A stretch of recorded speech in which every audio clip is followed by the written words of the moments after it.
People say dry season nights carry things you must never see. They say between 12 a.m. and 4 a.m., spirits walk freely, especially during Harmattan and dry season when witches return from their midnight meetings. But Nemily didn't believe any of it, not until the night she opened her door at 3:30 a.m. and came face to face with something darker than what she had ever imagined, standing on the ground, not flying, not moving, just half human, half devilish. The moment Nemily looked into its dull, blind-looking eyes, her world went dark. She went blind instantly. Her tongue froze. Her body became weak on one side. And from that moment on, what she never expected began to happen and follow her like a shadow. What she didn't know was that what she saw wasn't just a mere creature. It was a witch returning from their midnight coven. And she opened her door at the exact wrong time. Once upon a time, there lived a girl named Nemily. Nemily's life had always been simple. Not simple in foolishness, but in the soft, quiet way she lived. She was the type of young woman you saw once and immediately felt a sense of peace around. Soft-spoken, polite, hard-working. The kind of girl the elders blessed every time she passed. She lived with her mother, Mama Oji, in a humble room parlor apartment at the far end of the community. Their compound was the type that echoed footsteps, where children played freely during the day and elders sat outside in the evening discussing old stories and new troubles. Life had never been easy for them, but they managed. They survived on little, trusted God for the rest, and did not disturb anybody. Nemily had finished secondary school 2 years earlier, but getting a job had been like climbing a mountain with bare hands. Time after time, she submitted applications. Churches, schools, business centers, supermarkets. She even tried cleaning jobs just to support her mother. But rejection met her at every corner. Until one day, unexpectedly, she got a job as a receptionist at a small real estate office. It wasn't a big company, but to Nemily, it was everything. Her first job, her first salary, her first step into adulthood. But there was just one problem. The office was very far. She boarded 2 buses every morning, sometimes 3 if the second bus didn't come on time. And because lateness was not tolerated at her workplace, she developed a strict morning routine. Wake by 3:45 a.m., sweep the compound, warm water for her mother, bath quickly, dress neatly, catch the first bus by 5 a.m. Everyone in the compound knew how early she woke. They admired her discipline, but they also worried. Whenever she stepped out in the early hours, someone would always say, "Nemily, stop opening your door before 4 o'clock, oh. Strange things always happen during Harmattan period." Or, "My daughter, witches move around at that time. There are certain things human beings are not supposed to see." But Nemily always smiled politely and waved their warnings away. "Auntie, nothing will happen. I just need fresh air and an early start to prepare for work," she would say. She believed evil only touched those who invited it. She didn't invite anything. She just wanted to go to work and support her mother. She didn't believe in the superstitions of old women, that strange things walked at night or that spirits used Harmattan breeze to move. But that night, the night everything changed, she would learn that not everything old people say is superstition. Some are warnings. The day had been extremely hot, the kind of dry season heat that sucked moisture from your skin until you felt like cracking clay. By evening, the entire community felt baked under the harsh wind. Roofs rattled, dust flew everywhere, and people stepped out fanning themselves with anything they could find. Inside the room she shared with her mother, Nemily struggled to sleep. She lay on her small bed, turning and tossing. Sweat trickled down her back. Even the pillow felt hot. She flipped it over, hoping for a cool spot. Nothing. She sat up, fanning herself with the edge of her wrapper. "God, this heat is too much," she murmured. She checked her phone. 3:29 a.m. Her alarm was supposed to ring at 3:45 a.m., but sleep refused to come anyway. She sighed deeply. Her mother snored softly in the corner of the room. The fan wasn't working because the electricity had gone off since evening. The air felt trapped, heavy, silent, and suffocating. Nemily whispered to herself, "Let me just open the door a little. Fresh air might enter." Her hand hovered in the air for a moment as the warnings of the elders replayed in her mind. Never open your door before 4 a.m. during dry season. She rolled her eyes a little. "Please, she muttered. "I can't die of heat." And so she stood up, still putting on her nightie, and tiptoed to the front door. She touched the bolt gently, sliding it open with a soft, metallic click. The darkness outside greeted her. The breeze was faint but cool, cooler than the air inside the house. She sighed in relief. Little did she know, she had just opened her life to something she could never have imagined. As she pushed the door open, she expected to see nothing more than the compound, the dusty ground, the little mango tree at the corner, the landlord's old bench. But what she saw froze every bone in her body. Just a few inches from the doorway, right in front of her, stood a massive bat. Not hanging, not flying, not crawling. It was standing upright, like a demon, half human, half bat. Its wings were folded inward like arms crossed over a chest. Its claws dug into the sand. Its head was slightly tilted as though it had been waiting for her, but the most terrifying part was its eyes. They were a sickening gray, blind-looking, foggy, dead, yet somehow staring straight into her soul. It was the kind of gaze that made your skin crawl and your heart forget its rhythm. Nemily's breath stopped. Her entire body stiffened. "Jesus," she whispered, barely audible.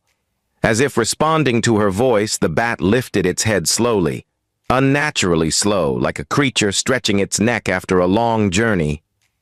Then, it looked directly into her eyes. That was all it took. Immediately, her vision blurred. A sharp ringing filled her ears. Her knees buckled. Her tongue froze inside her mouth. Her right hand curled inward.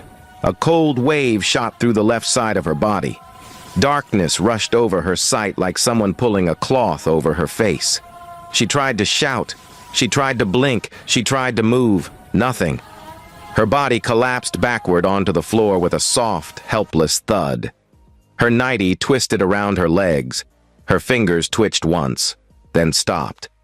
The bat watched her for a moment, still, silent, unnervingly calm. Then, with a slow stretch of its wings, it rose into the air and vanished into the night, leaving Nemily blind, speechless, paralyzed, and alone on the cold floor. And her life from that moment forward never remained the same. The first thing Nemily heard was her mother's scream. Not because she could hear clearly, everything sounded distant, like echoes trapped inside a metal drum. But she felt the vibrations of her mother's cry shaking the air. "Nemily! Jesus, Nemily!" Mama Oji's feet hit the floor hard as she rushed across the room. The moment she opened the door fully, she froze at the sight of her daughter lying there, twisted, helpless, her eyes staring blankly at the ceiling but seeing nothing.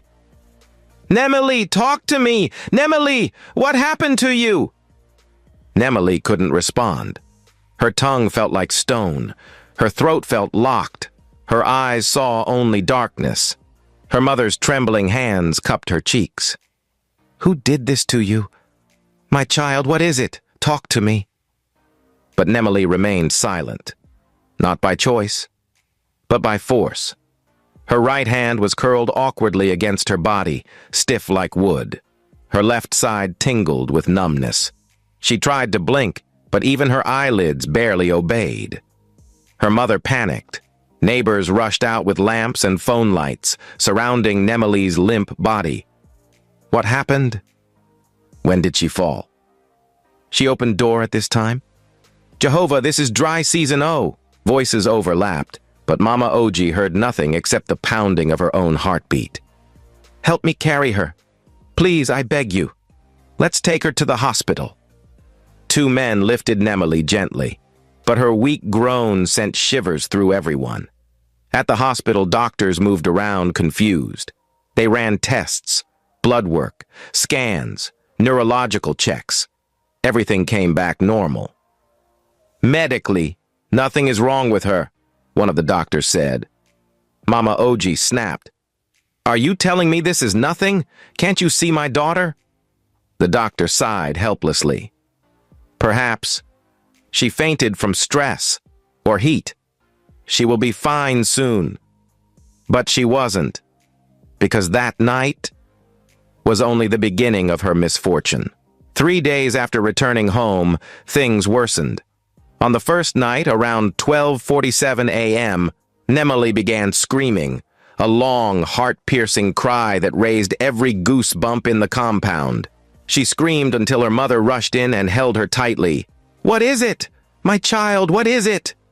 Blind eyes wide, Nemily trembled violently, her body shaking as though something cold had crawled all over her skin. But she couldn't explain. She still hadn't regained her speech. Her screams became a nightly ritual. At first, neighbors thought it was trauma. Then everything became stranger. One afternoon, Nemily touched a pot of soup her mom had just prepared. Within minutes, it began to bubble unnaturally. A sour smell overtook the kitchen. The soup spoiled instantly. Mama Oji gasped and threw her hands on her head. "Hey God, what is happening to my child?" she sobbed. Another day, as Nemily walked past the small mirror hanging near the window, she heard a sharp crack. The mirror fractured from the inside without being touched.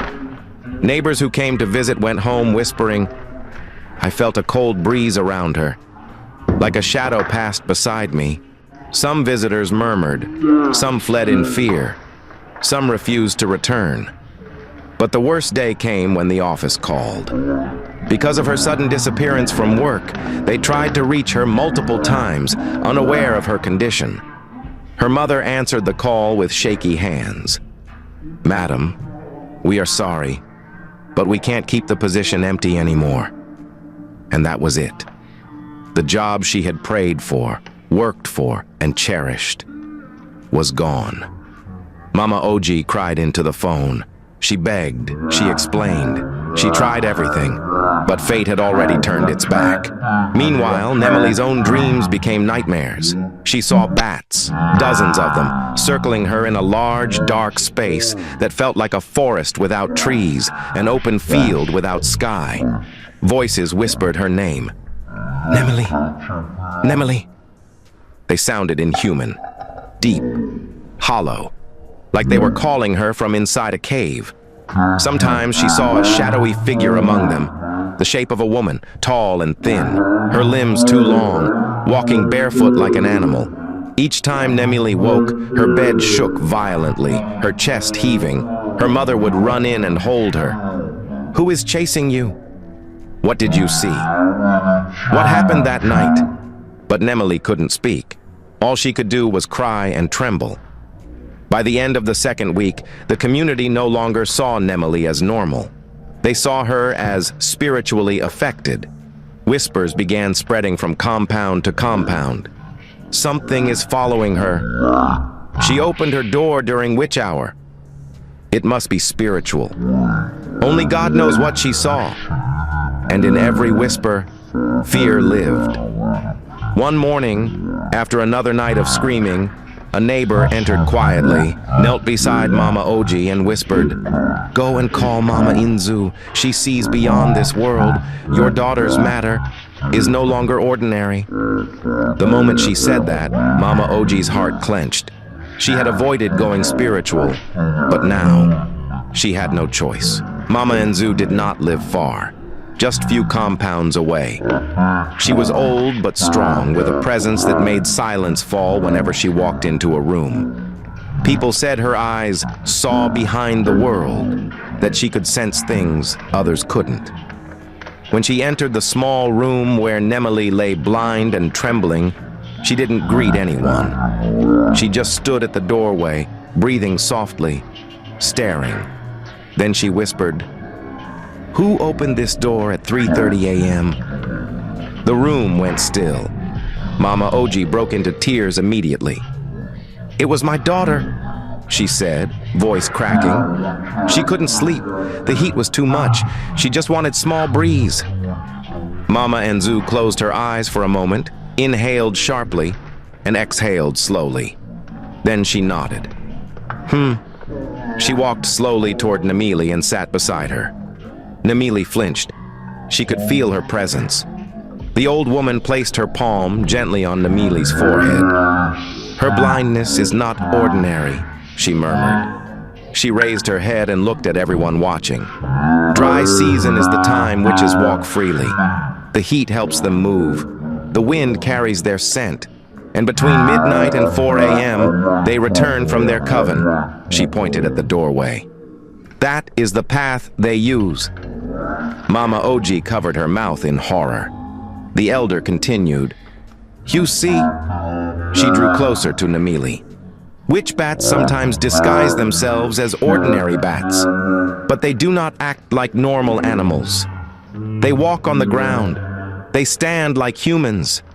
And some people who seize them during that hour and are not spiritually strong become spiritually marked." She touched Nemili's cheek and said, "Especially if the person looks into their eyes." A collective gasp filled the room. Nemili trembled harder. Mama Oji sobbed again. "Nemili, my daughter, what did you see that night?" Mama Enzu answered on her behalf. "She saw a witch, not a physical bat. No, a witch returning in her bat form." The old woman closed her eyes again, murmuring words under her breath. The moment Nemili looked into its eyes, the witch transferred affliction. She held up 3 fingers. Blindness, silence, and misfortune. She marked her. Someone in the room whispered shakily, "Marked? For what?" Mama Enzu opened her eyes slowly. "For feeding." The room shivered. She continued. "The witch drew strength from her. These types, they feed on people spiritually." She looked at Nemili with deep sadness. "And she has been chosen." Nemili's mom fell to her knees, crying. "Please, Mama, anything, save my daughter." The elder sighed. "This type of attack cannot be treated in the hospital. This is not sickness. This is not fever. This is not stress. This is spiritual injury." She stood slowly. "If we don't act, what she has lost so far is only the beginning." She placed her hand over Nemili's chest. "The witch comes for her again." The entire room felt a chill. Mama Enzu whispered. What happened that night was only the first bite. She took a deep breath. The real struggle starts tonight. Everyone was filled with terror. Mama Enzu remained in Nemili's room long after everyone else had gone quiet. The old kerosene lantern in the corner burned low, casting long shadows on the cracked wall. The entire house felt tense, as though holding its breath. Nemili lay on her raffia mat, blind eyes wide open, yet seeing nothing. Her breathing was slow, shallow, almost unnatural. The elder sat cross-legged beside her, her walking stick across her lap, her bag of ancient tools resting by her feet. She didn't blink. She didn't move. She watched the air, listening, feeling, sensing, because she knew the night wasn't ordinary. Outside, the wind picked up dust, sending tiny taps against the window. The Harmattan breeze whistled faintly, carrying with it something heavy, something unseen. By 1:45 a.m., the house was silent, too silent. By 1:55 a.m., everything changed. Nemili's body jerked violently. Her mother, sitting in the sitting room, rushed toward the door. But Mama Enzu raised one hand without looking back. "Don't enter," she said. "Stay outside. Tonight is not for you." Inside the room, Nemele's body convulsed again, harder this time. Her blind pupils moved rapidly under her eyelids, as though she was seeing something terrifying in her mind. Her fingers twisted, her legs stiffened, her chest rose and fell in erratic movements. Mama Nzu leaned forward slightly. "It has begun," she whispered. Then it happened. A sudden, sharp rustle at the window, like claws scraping the wooden frame. Something heavy landed outside, not with the flutter of a bird, but with the dull weight of something larger. The elder's eyes narrowed. She turned her head slowly toward the window. A shadow shifted. Then the shape became clearer. A bat, the same bat Nemele had seen, stood on the window ledge. Not hanging, not clinging upside down, but standing, hunched like a person. Its wings folded at its sides like arms, its head tilted downward, staring into the room. Nemele's body convulsed violently the moment the creature appeared. Mama Nzu whispered. She came back to complete her work. The bat raised its face, revealing those gray, foggy, dead-looking eyes, the same eyes that stole Nemele's sight. The same eyes that marked her for death. The creature screeched, a sharp, hollow sound that rattled the entire window frame. Immediately, a powerful gust of wind blew into the room from nowhere, scattering papers, lifting curtains, extinguishing the last ember of the lantern. Nemele's body seized up, stiff as wood. Her fingers curled inward, her breath caught. Her mother inside the other room began banging the door. "What is happening? Mama Nzu! Nemele!" But the old woman didn't respond. She couldn't. The battle had already begun. Mama Nzu reached into her leather bag swiftly. She brought out a small clay pot of crushed charcoal, a bundle of dried leaves tied with red thread, a calabash containing a strange silver-gray powder. These were not ordinary items. They were protection artifacts passed down for dealing with midnight afflictions among their people, the kind doctors couldn't diagnose. She placed the charcoal in a small metal saucer and blew gently until a faint ember glowed. She laid the dried leaves on top. They began to burn slowly, releasing a heavy, earthy smoke that filled the room. The bat screeched again, louder this time, the sound vibrating through the wooden door. Nemele's blind eyes rolled back. Her chest heaved. Mama Nzu sprinkled the silver powder across the doorway and around Nemele's body. The powder glowed faintly in the dimness, like tiny sparks of fireflies. She chanted under her breath, an old protective incantation used only when facing a returning witch. Outside the window, the bat lunged. It wanted to enter. Its wings spread wide, impossibly wide, casting a long shadow inside the room. It slammed against the invisible barrier created by the charcoal smoke and powder, screeching in pain. The glass vibrated. The walls shook. The air grew colder. Nemele gasped. Then, shockingly, her voice cracked through the room for the first time in days. "Leave! Leave! Leave me!" Her mother in the other room cried out in shock. Mama Nzu's voice rose slightly as she chanted louder, sprinkling more powder, pushing the creature back with each circular motion of her hand. The bat screeched again, this time in agony. Its body flickered, shifting between the form of a bat and the faint, shadowy outline of a thin woman with twisted limbs. Then abruptly, it fled. One violent flap, a burst of wind, and the witch bat disappeared into the darkness. And at that very moment, the room fell silent. Nemele slumped into stillness, breathing hard, sweating, trembling. Mama Nzu exhaled deeply. "The spell is broken. Halfway," she whispered. "But she is still blind."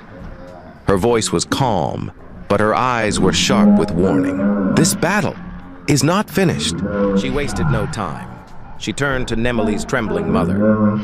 "From tonight until the next 3 nights," she said firmly, "you must follow my instructions exactly." She listed them one by one. "Close every window before midnight. No air must enter from outside. Witches travel on air. No one must open the door before 4 a.m. or better, 4:30 a.m., not even to peep. Burn protective incense through the night to block spiritual passageways.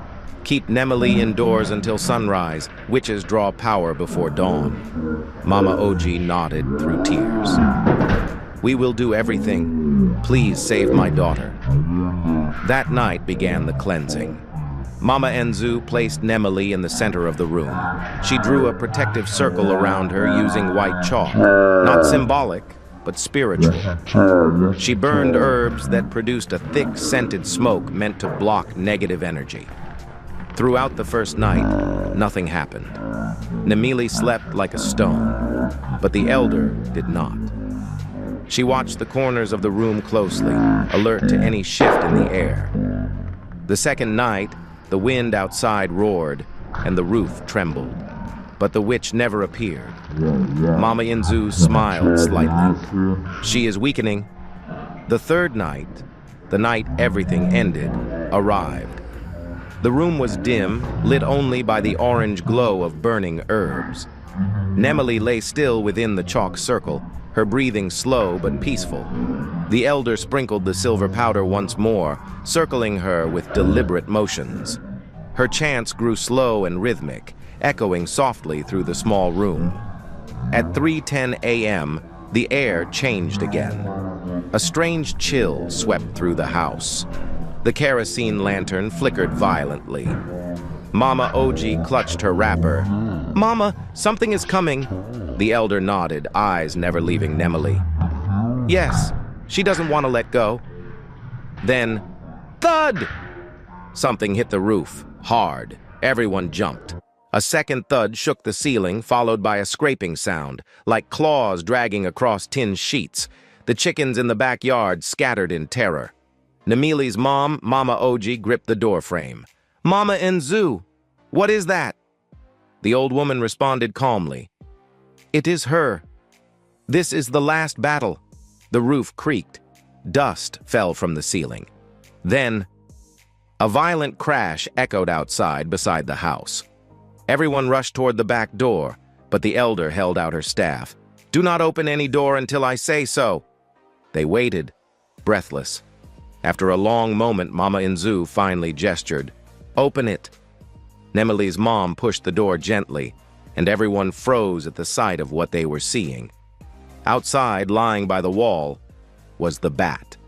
Dead, its wings twisted unnaturally, its body lifeless, its eyes, those dull, misty eyes, closed forever.